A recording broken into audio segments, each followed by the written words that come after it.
Today on CityCast Denver, it was exactly 3 years ago this month that Coloradans plunked down their very first legal bets on sports.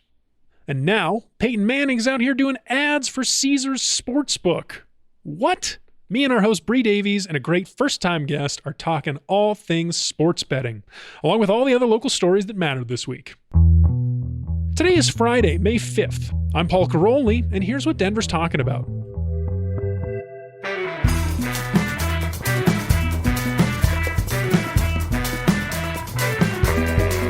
Welcome back to CityCast Denver, the show about the city whose airport is, quote, the scariest place former child star Macaulay Culkin has ever been to in his life. In his whole life, the Denver airport. Bree, did you see the big New York Times story about Blucifer, where I found that quote this week? No, I didn't. How dramatic for no reason. It was dramatic. I thought it was a nice story, though. I do recommend reading it. What is the premise of the story? That Macaulay Culkin's afraid of our airport? No, it's like a look at the conspiracy theories and the history. You know, we did the show a few weeks ago. Yeah, they talked about it. It was nice. They got one detail that I really liked that I hadn't heard before. You know, the animatronic gargoyle from a couple years ago. New York Times reported that the name of the gargoyle is Greg, which is short for Greg O'Riordan. Okay. I'll tell my husband Greg that. There you go. I find that entertaining. So you've heard her voice. Bree, our host, Bree Davies, is here. Welcome, Bree. Hi. And it is Friday. We are here at Westward, and we have one important piece of business that we really need to get into before we properly start the show, before we introduce our guest, a very exciting guest this week.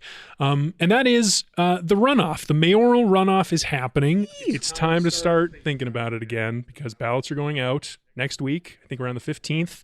So we're talking to them soon, and we need your help. What do you want to know? We know that there have been a million debates already and interviews, and we want to know what you haven't heard. What do you want us to ask these candidates? Because we're going to be interviewing both of them next week.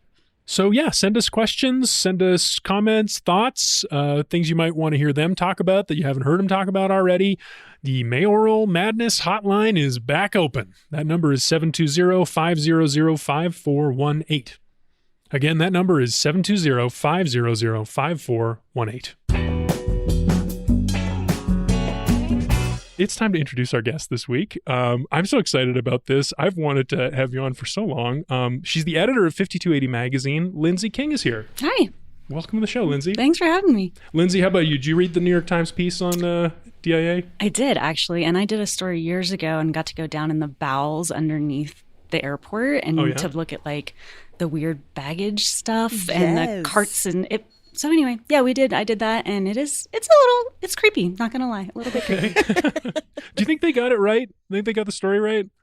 I got to be honest. I'm not sure. I don't know all of the craziness. There's all kinds of weird stuff out there. Yeah. I thought it was odd that they did it right now. That was my thought too. I was confused by the peg or lack thereof. Yeah, not really any reason.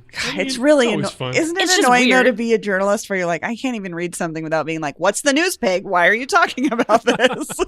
I know. But I felt that same way. Right, I know. I mean, other than the name of the gargoyle, the news that I saw in there was that the airport has kind of backed off the embracing the conspiracy theories in their promotion. Yeah. Why? Because at least this is the impression I got. Maybe you feel differently, Lindsay, but the true believers give them too much grief. Okay. Yeah. And also some of the conspiracy theories are like not fun.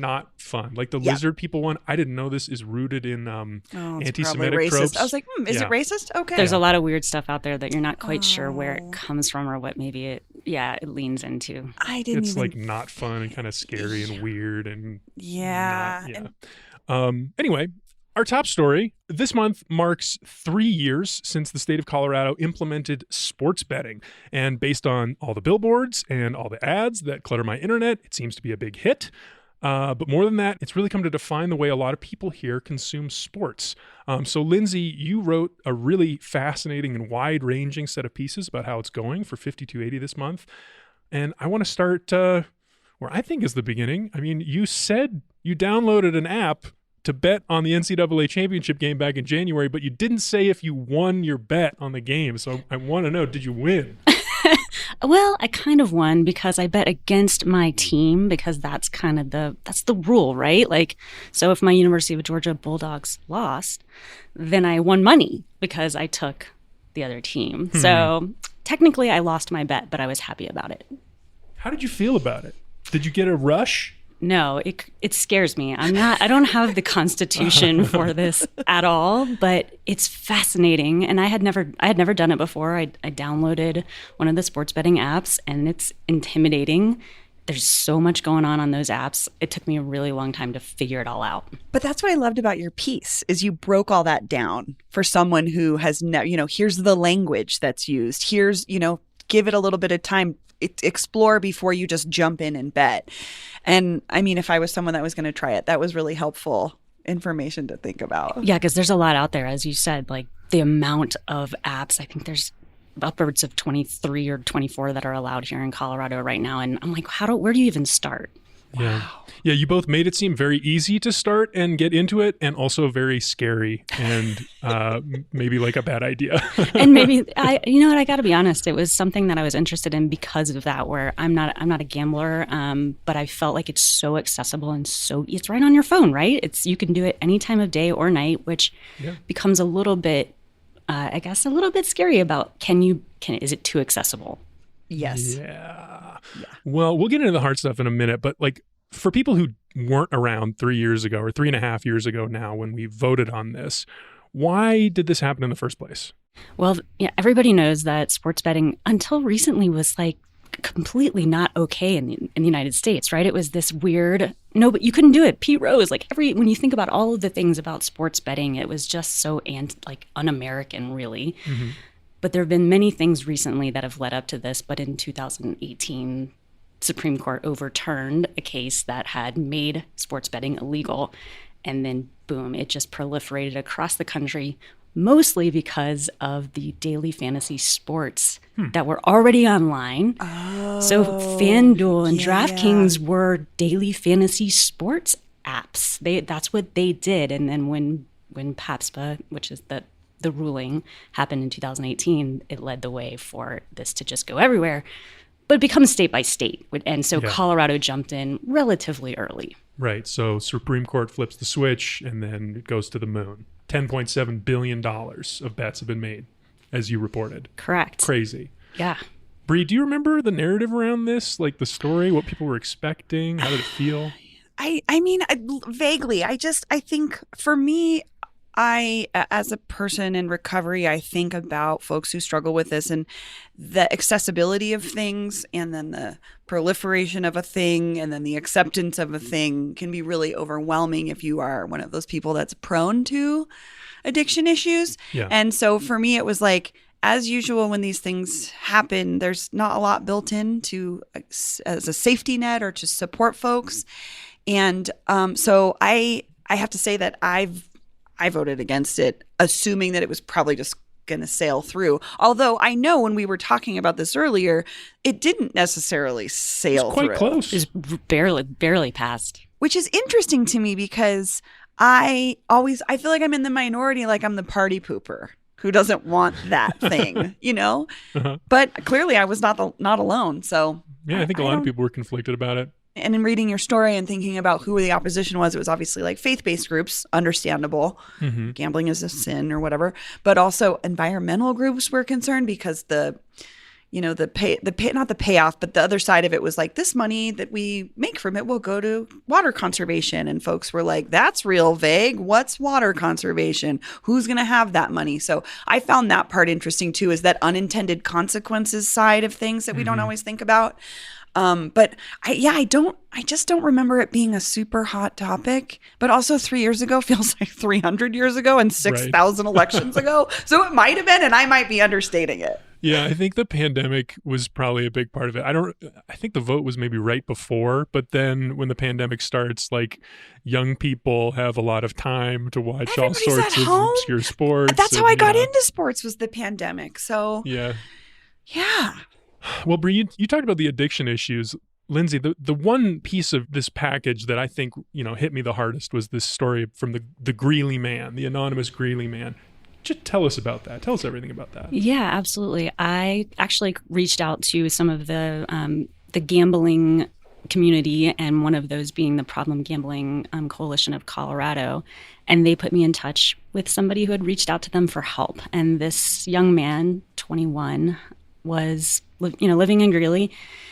And he got on the phone with me and told me his entire story, which, as you mentioned, was kind of heartbreaking. You're listening to this kid who was telling me that he, makes less than $30,000 a year, and within days of getting each paycheck, it was gone. And the accessibility of having it on his phone was absolutely killing him. He could not stop. And the reason he had reached out to the coalition was for help, but for help specifically in trying to get himself exempt from being able to gamble, which is a thing. That was so interesting to me in your story, was that this is a thing that you can do with casinos, right? It's like you can put yourself on a list that says, don't let me gamble. However, this young person learned correct. This does not apply to the online gambling world, right? Not yet. It is in the works, okay. But it is, yes, essentially up until right now, although it's in the works, an exemption really only stops you from gambling at a brick and mortar casino. And he's like, that's not my problem, because I don't drive up to Cripple Creek or Black Hawk or Central City. I can sit on my couch and do this. Currently, the list that kind of the state is hoping to take that list over will ultimately help him in that you will not have to sign up with every single 23 apps to exempt yourself. You can do that. You can go, but each app to do that, that's like a full-time job. So this will create kind of a one-stop shop for you to be able to self-exempt once that gets up and running. What else did you learn about the services or like support available for people who get in too deep? There's not a ton is what I learned. And that, I think you mentioned earlier, when sports betting went into effect, there was something like $130,000 put into a budget to be able to help with problem gambling, which is like nothing. $30,000 up against over $10 billion in revenue. I mean, just thinking about the numbers, those are not directly correlating, but that's like maybe two people, two professionals, maybe. Well, and so, the thing is right now in the state, I think there are 5. When I started reporting this, there were 7. Now there's only 5 certified gambling counselors in our state. And very little money was going to helping people. And, you're talking about a really addictive, very addictive thing that, anything else, alcohol, there's a little bit more of a support system. Now, granted, this is new, and I don't know if it was really talked about the way that it should have been. But yeah, people were rightly upset. $130,000 is pennies. It's kind of offensive, yeah. But I also just want to say, with the addiction side of it, I think it's tough for folks to wrap their head around something that doesn't feel as pressing as something, say, like alcohol or opiate addiction, where you see the physical effects. But I think if anybody has ever been in financial trouble, the stress that you're under is immense. And at a young age, I think I just remember turning 18 and getting a gazillion credit card offers, right? And I got into a little bit of a financial pickle, and my family was able to help me out. But some folks don't have that ability. And then your housing is in jeopardy maybe because you can't pay your rent, or, you fall behind on other bills. So it has the consequences of the addiction of gambling, I think, is much more stressful on somebody than it may seem on the surface. So I struggle with them saying, here's $130,000 to deal with this serious problem we might be potentially inflicting on thousands of people. Well, and a lot of the people I spoke with said they call it the hidden addiction, because you don't come out of a 3-day bender looking like you've been on alcohol or meth for 3 days. Nobody, unless you can do it at work.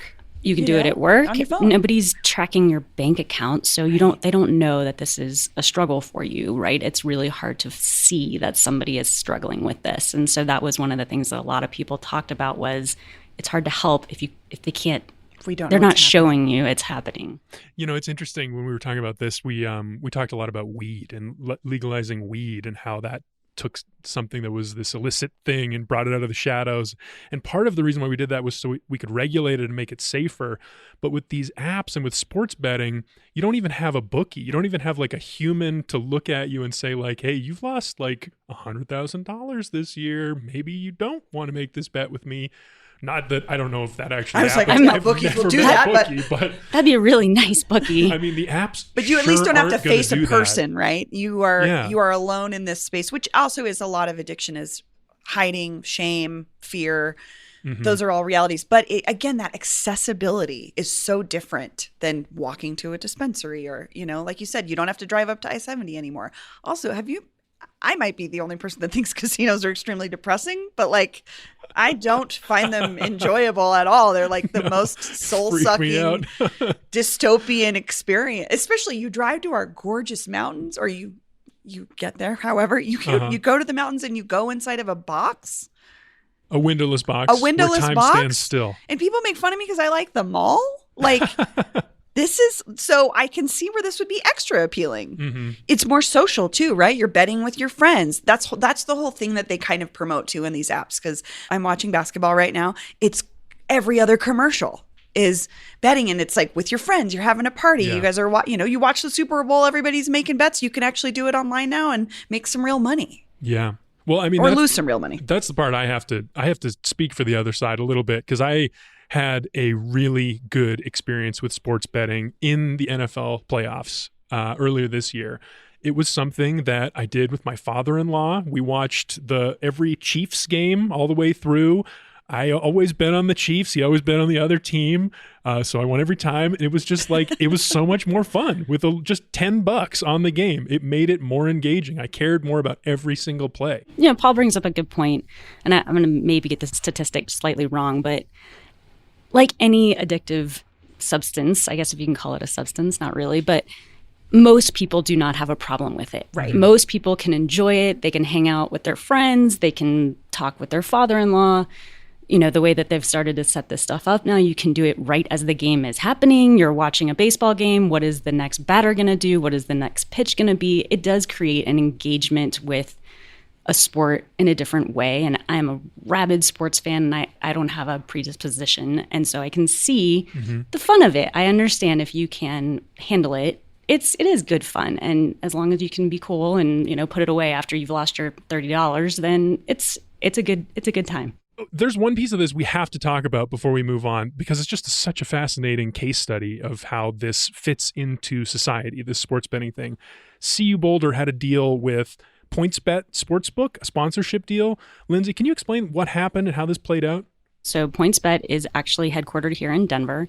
It is just like any of the other ones, DraftKings, FanDuel. They're a betting app, and I think there became some kind of partnership. I don't know who reached out to whom, but CU Boulder and PointsBet created a sponsorship, essentially an advertising partnership, where PointsBet was allowed to go onto CU's campus and mostly at the football stadium, but in other areas too, put up advertising. And it was the first partnership of this kind in the country. So essentially what you're talking about is a sports betting company aligning itself with an NCAA athletics program, which is a little bit weird if you think about how that... It feels weird. It feels a little weird. Yeah. And people thought it was real weird, and it got a lot of press. And the issues were kind of a lot of what you guys have been talking about, which is this a vulnerable population that we are now serving a whole bunch of betting ads to? I mean, you guys were in college in your 20s. Mm-hmm.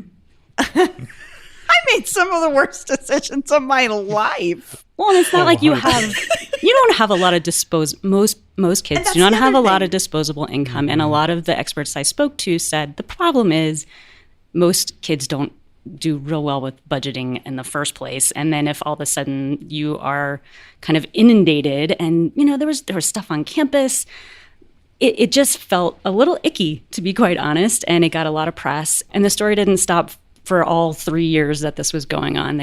It was just constant for them. And not too long ago, they dissolved the partnership. Oh, they did? They did. And it kind of came in advance of the kind of umbrella organization in the United States for betting saying that they were no longer going to allow their members to partner with collegiate, athletics programs.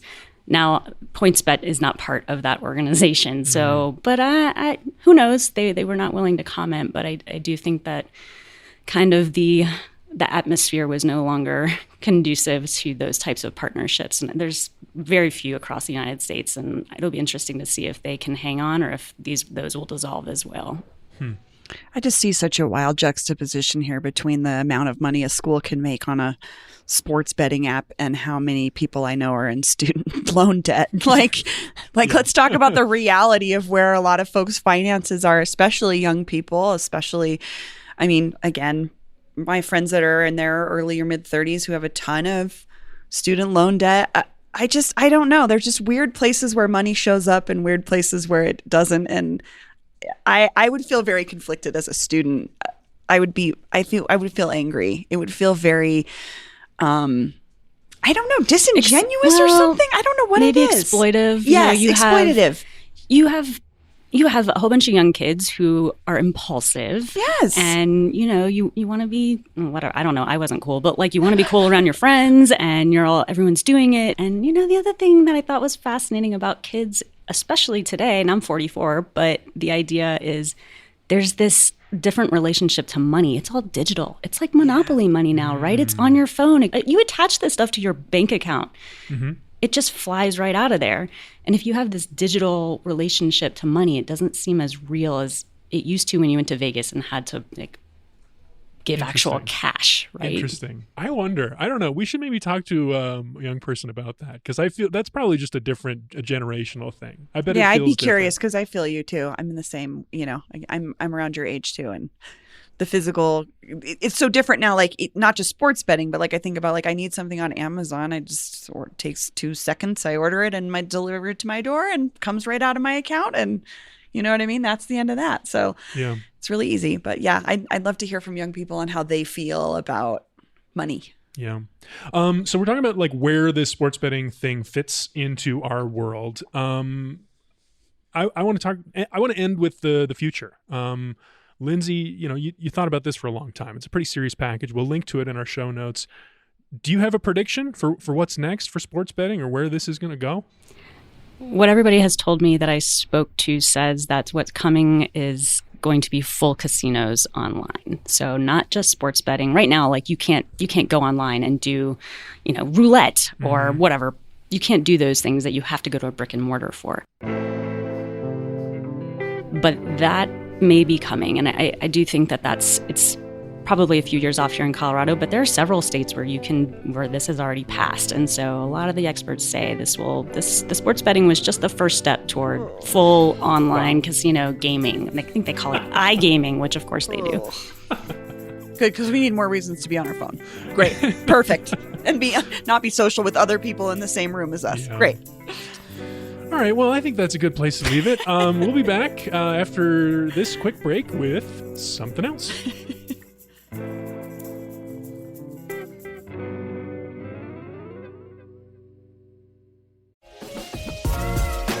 Hey Denver, are you ready to explore? The North Face is officially open, right in their headquarters backyard at Park Meadows. Everything you need for your next journey is now all in one spot. From men's and women's outdoor apparel to backpacks, technical accessories, and so much more. This gear is engineered to perform at the limits of human potential, and it's available in a variety of fresh colors and styles for the season ahead. Every piece they create is designed to get you out there. Way, way out there. So no matter how you choose to immerse yourself in the outdoors, whether it be through hiking, climbing, camping, skiing, snowboarding, or beyond, their gear is here to take you further.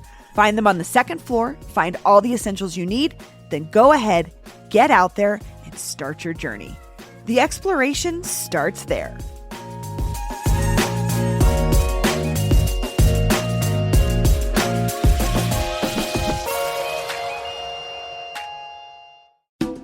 This episode is brought to you by Backyard Pitmasters of Colorado. Originally from the land of great barbecue, Houston, Texas, Backyard Pitmasters launched here in Denver on April 1st. Tony and Sarah are now offering classes all around the Front Range, not to overwhelm people with Texas barbecue, but to help people learn the skills and tricks to the proper smoking of a wide variety of proteins. Their classes are typically on weekend mornings and include a mix of learning in the kitchen and real-life backyard barbecue experience. And yes, you will sample some of the meats throughout the class to make sure everything is super tasty and making sense for you. Tony has been cooking Texas-style barbecue and competing in barbecue contests for over 20 years. His barbecue team competes and raises scholarship money for kids in Texas at various rodeo-associated cook-offs throughout the state, so you know he knows his stuff. So if you're a home barbecuer looking to build confidence or just a hungry beginner, Backyard Pitmasters offers an easy-to-learn format without the pressure of competition-style cooking. Learn more and sign up for a class at colorado.brisketyou.com. All right, and we're back. So with the second half of the show today, we're going to do a round of one of our favorite segments, Underreported Stories from the Week. So we've each brought a story we thought was underreported or overlooked, and we're going to shine a little bit more light on it. Lindsay, Bree, who wants to start? So Denverite did this piece about the 20 is Plenty, I guess, campaign. Mm-hmm. City Council lowered speed limits on residential streets to 20 miles per hour. And so now they're installing these thousands of signs, letting folks know that the speed limit 20 miles per hour and not 25. Yes. Yeah. This is a story from our friend Nate Miner. And I think it's admirable and I appreciate it. And I know that it was interesting. Councilman Cashman mentioned and was quoted in this story talking about he gets pleas all day long from his constituents saying, please do something about this. People speed in this city. And so I struggle with, is this enough? It's so depressing that I can think of 3 people off the top of my head right now that have been killed by cars in the last 3 years. And these are just 3 people off the top of my head. I'm thinking about Tim Campbell, a gentleman who used a wheelchair who was crossing Colfax to get to his bus stop and was hit by a car who ran a red light and killed. Think about Joaquin Romero, a friend of he's a peripheral friend in my friend group who owns a boxing gym on West Alameda, killed in the middle of his own street last summer. Dude in his late 20s, early 30s. Ainsley O'Neill riding her bike, also a friend of a friend on the north side, was an avid cyclist, and she was hit and killed. And I just wonder, is putting up a sign going to be enough? Like, what else can we do? And I think there's a bill going through the legislature right now, or at least it's I don't know where it is in the process, but it would institute the ability to issue tickets through automated cameras. You know what I mean? Because like right now it's illegal. So that could be a start, I would hope. I mean, if people getting tickets for speeding would get them to slow down, I just don't know if signs will. I really appreciate, because I know that Denver Streets Partnership has done a ton of work to even get these signs out there, or at least push for this. So it's a big deal, but I just want people to think about when they're in their cars. Yeah. What do we do? How do we change our own behavior? Lindsay, what do you think about this as you're moving through this city? Well, I moved here from Atlanta, and which Atlanta is completely insane with traffic. But here, the numbers are not good of fatalities here on our streets, pedestrians, car to car. But I agree with you. Signs seem like something that seem like a good idea, and you're right. It's why not try it? But it just seems like the aggression and the lack of care is really bad over the past couple of years. In my opinion, I feel like it has gotten significantly worse here recently. I don't know, maybe people have kind of lost it over the past couple of years and it's coming out on the roads. I'm not sure. Yeah, I mean, it sure has been a rough few years. I've had moments like that for sure. Well, and you're a cyclist too, Paul. Do you think about that? Does that ever affect your thoughts around if you want to ride a bike somewhere? Yeah.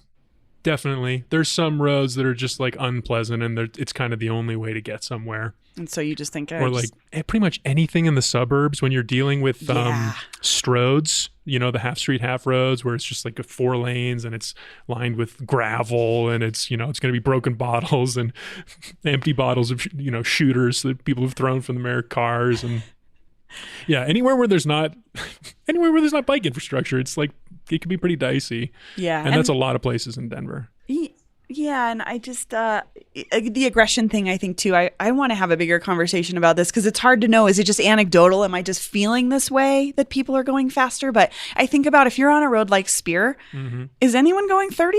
I think, or 35. I think maybe 35 is no. So if you go the speed limit, on something like Spear, people ride right up on you and speed around you. Even if you're going 10 miles over the speed limit on Spear, that's not fast enough for most people. I get whipped around all the time. And then someone's screaming at you and you're like, oh, sorry, I was going the speed limit. So I question the usefulness of a sign when someone is too busy flipping me off because I'm going the speed limit. But I just hope that it leads to a larger conversation because we talk about Vision Zero and, it's honestly, they've instituted that and it didn't get any better. People are still dying on our streets. So I don't know. What's the next thing? I feel like part of the problem is that transportation is so political. And maybe it's just me because it's my, head down in this stuff. But like yesterday, we just saw this story about horrifying incident at Edgewater Public Market in the parking lot where two gentlemen, Tesla drivers, got into some kind of altercation and one of them at a charging shot station and killed the other over access to a charging station at this public market just right off Sloan's Lake. That's road rage, right? That's like a different form of it. But there's all of these things loaded in there, like the electric cars and the infrastructure for charging them. Is there not enough of them? Yes, it's not, but when we're fighting over it. Yeah. Everyone has such strong opinions about the way that they move through the world and their own like convenience and stuff. And it's hard. Yeah. Hard time right now on the streets. Everybody slow down. Please slow down. All right. Paul, what do you have? Oh, okay. My turn. I have a really sweet story, so it's great that I go next. Oh, good. Yeah, you can break it up because mine is less so. Okay. So this one's from the Denver Post this week. A lovely story about one of my favorite restaurants, about a block from where we're sitting right now, City-O City. A staple, a vegetarian staple, vegan, vegetarian food for a long time. The current owners, Lauren Roberts, Hannah Kuhl, and Jennifer Byers, recently bought out a company I'd never heard of called Colorado Sun Tofu from Henry and Stella Hahn. They're planning on moving the tofu manufacturing business from North Glen to Trinidad. But the thing that I thought was nice is that they've had this relationship with this tofu company for so long. And this married couple has just been making tofu at their house, I think, here's a quote. It's a very small operation. Very small. Yeah. Quoting from the Post story, with no exaggeration, this was an operation run by a husband and wife who worked 12 p.m. to 1 a.m. every day, 7 days a week. It was more like a shop and less like a plant, so they would serve some friends and some wholesale, around 30 clients they built up, but they had no time for marketing or creating standard operating procedures like a HASA plan. So it was really just like two people together loving each other and making tofu all day, every day. It's amazing. Yeah. I love those kind of stories too, where it's like just it's not a big deal. It's like, it's a big deal to them, but they don't make a big deal to everybody else. And it becomes this like great little like feel good. Hey, there's people out there doing things and they're doing great things and nobody knows about it. And that's what makes it makes that a great story. Well, and this resurgence in the last decade around local, eating local, buying local, and thinking about this couple that has been making tofu here in Denver for decades. They have been that. They've been that exact thing. Mm-hmm. And I thought that was so cool. I don't know. I love that for City-O City as well, that they're able to. And also, these folks can probably retire now. Can you imagine working that much? Oh, my gosh. They deserve it. Oh, boy. So the reporter on that story was Lily O'Neill. Thanks, Lily, for uncovering that. Great story. All right, Lindsay, it's your turn. Uh-oh. Yeah, no, actually, I've been doing a lot of research for a story that I'm doing in our upcoming June issue, but I saw a story in the Colorado Sun, and it's been reported at a few places, but I thought that it was interesting. It was reporting about a bill that went through the Senate, and I think it's going to be going to the governor's desk, but about how hospitals now have to release the procedures that they will not do. And this has a lot to do with reproductive health care. And one of the things is a lot of hospitals now, depending on their associations with certain religious institutions, will not do tubal ligations, vasectomies, obviously abortions. But what happens is people go into these hospitals that maybe they've gone to for a long time, and don't realize as they are maybe having a C-section that they can't get their tubes tied, and then they end up having to go do another surgery. Which is a thing that people do as you get, because you're already kind of open for a C-section. They'll just do it while they're in there. Absolutely. And it's, whatever, it's like a little add-on, it doesn't cost more money. You don't have to go back under anesthesia. But there's all of these things that you don't realize because of the fact that a lot of our hospitals in Colorado and in the Denver metro area are affiliated with religious institutions. And there is an issue of not being able to access care when there are, your only option is maybe a hospital that has that. Particularly in Durango, that is a big deal. I was just going to say that the rural areas where you don't have a lot of choice, like here in Denver, we have a ton of different hospitals. So if you don't want to go to one that's religiously affiliated, you most likely can find another one. Again, insurance can be murky, but also I thought it was like it covers gender affirming care. A lot of places won't provide that. But so this bill will say they have to state that outright so you don't get deep in. It's a transparency thing, which I think is great. Hey, I understand certain religious organizations, and that's fine. Those are the things. But as a person that's just going in for healthcare, to not know that those things aren't available because they don't kind of shout it from the rooftops is a problem. And especially in places, a lot of the mountain communities, Durango being another one, where if you don't have, what are you going to do if you're having a baby? You have to come down to Denver so that you can get your tubes tied. So anyway, those are things that I think it's fascinating. I think it's interesting to think about how much, and there's been a lot of mergers recently too, where secular is merging with non-secular. Yeah. The hospital world is an interesting place right now. Seems like the economics are tricky. Like I've heard about some of these hospitals have like pretty precarious economic situations, and also the connections with the religious community. So some of these like bigger cultural conflicts we're having as a country are playing out here. It's interesting. We should maybe look into this a little bit more. Yeah, I mean, I think I had my son at Littleton at Centura. It's an Adventist hospital, but also like the merger thing. I think my mom works for Porter, as regular listeners know, and she's like, the Catholics took over our Adventist hospital and now they do the budgeting bad. And I'm like, what? But it's like another institution has taken it over. And also I think there's this shift too. She's talked to me a lot about it. My mom's been a nurse for 50 years, and the change from providing care as needed versus providing customer service. So it's a customer service issue. Like, how do we get so many people through the door? Like, it's about efficiency in a way that's not necessarily about care. And I think a lot of healthcare professionals are stuck in this situation where they're like, I'm trying to provide care, but I'm getting hammered by our corporate saying, you need to serve more people, and we need better scores on our customer service There's a lot surveys. of metrics. Are you washing your hands 27 times a day instead of like actually taking and you care have to of it? check it off on this app and all these totally. things. And my mom's like, she started nursing in the 70s. She's like, do you think we were like checking an app every time we washed our hands? No, we just washed our hands because it's what you learn in nursing school. So I think that healthcare is going to have a reckoning on many levels, and this is an interesting component of it. Yeah. Is not only transparency, but then, okay, how do we maybe overhaul this whole system to say who can and can't decide who gets care? Fascinating. Well, we'll follow up on that stuff. bill. I mean, the legislative session is supposed to be ending this week. I mean, they could always stick around, I think, if they want to, but we'll let you know what happens with that bill next week. But for now, we're going to end that segment there, and we'll be back with some picks for your weekend.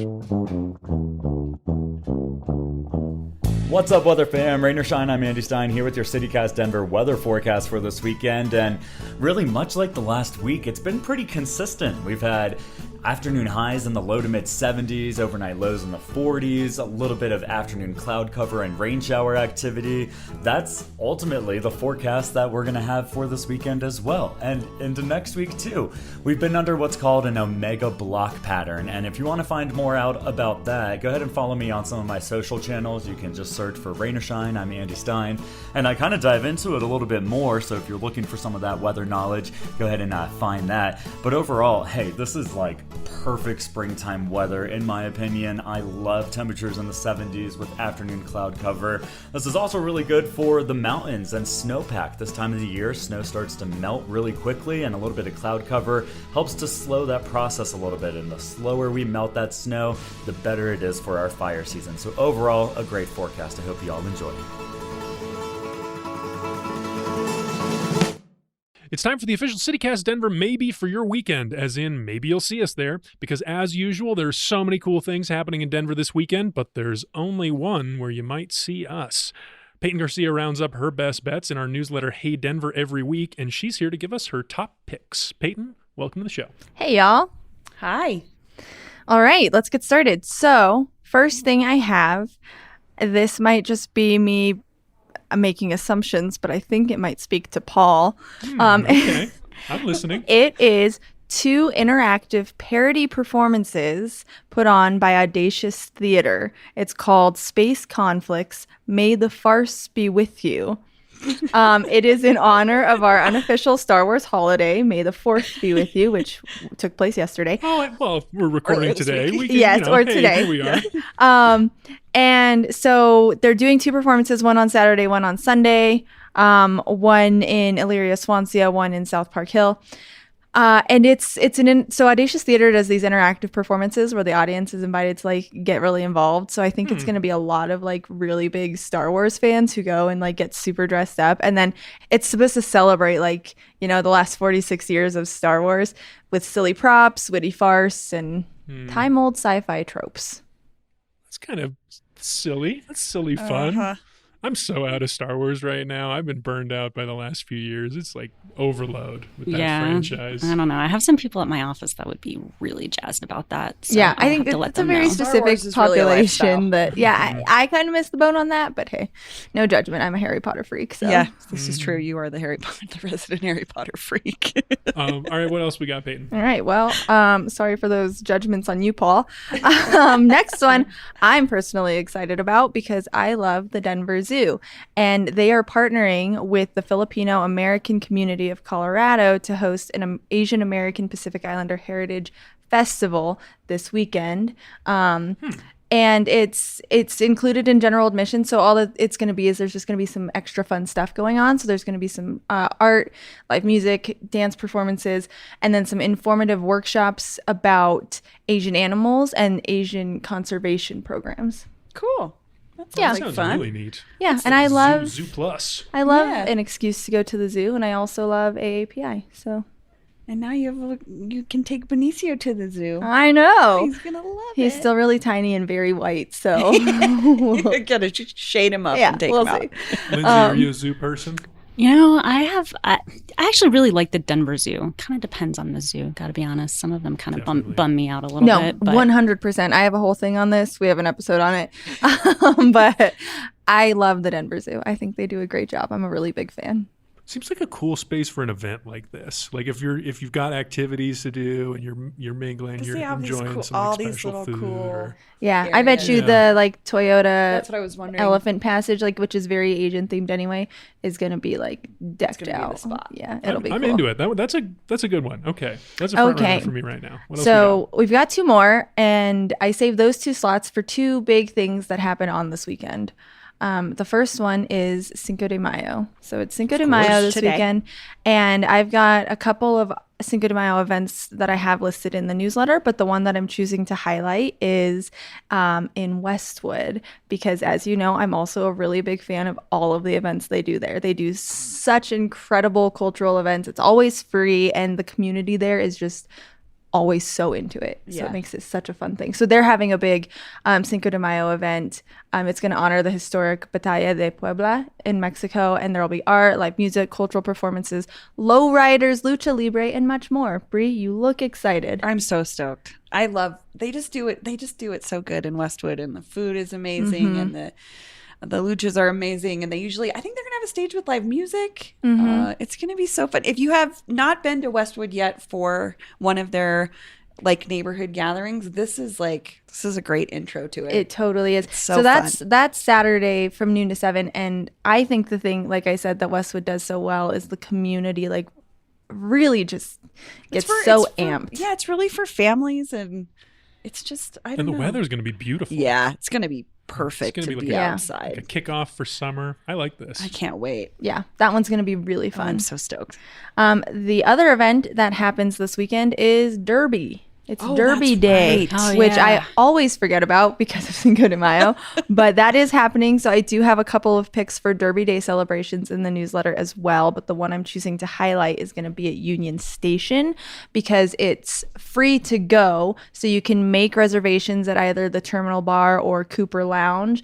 And they're going to be having all sorts of drink specials, live music, and all sorts of like Derby related festivities. But you can also buy VIP tickets that'll give you like unlimited libations and other goodies, and then they'll have the races streamed at Union Station. So I thought that would be like, if I was going to go to a Derby event, that seems like it's going to be a fun vibe.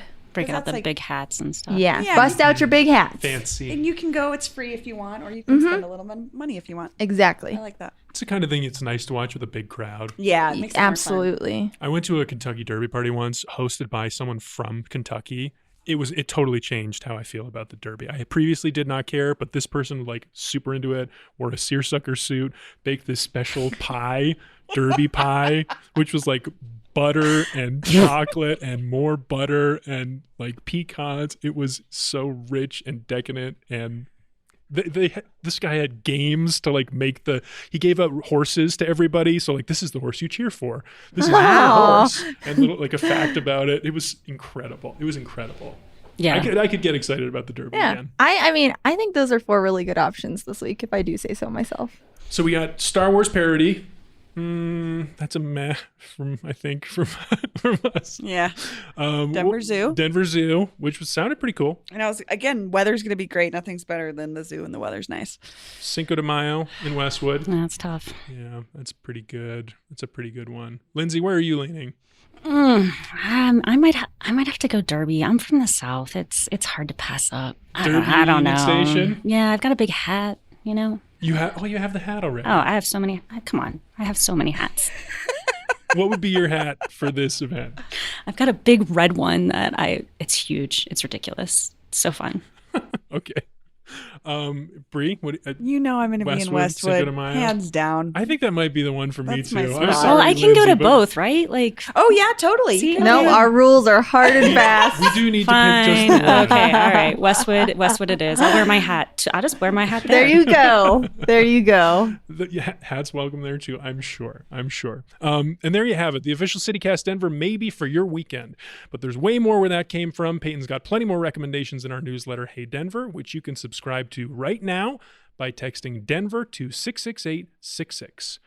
Peyton, Bree, Lindsay, thanks so much for joining me. Mm-hmm. And that's all for today here on CityCast Denver. Our producers this week were me, Paul Caroli, and Anne Maria Wad. Peyton Garcia writes our morning newsletter, Hey Denver. Bree Davies is our host. Our music is by Los Mocochetes, with additional mixing by Tyler Lindgren. If you haven't already, subscribe to the show wherever you get your podcasts. Follow us on Twitter or Instagram at CityCast Denver, and tell JB Smoove, aka Caesar, about us the next time you see him. You can sign up for our daily newsletter by texting Denver to 66866 and learn more about us at denver.citycast.fm. See you next week.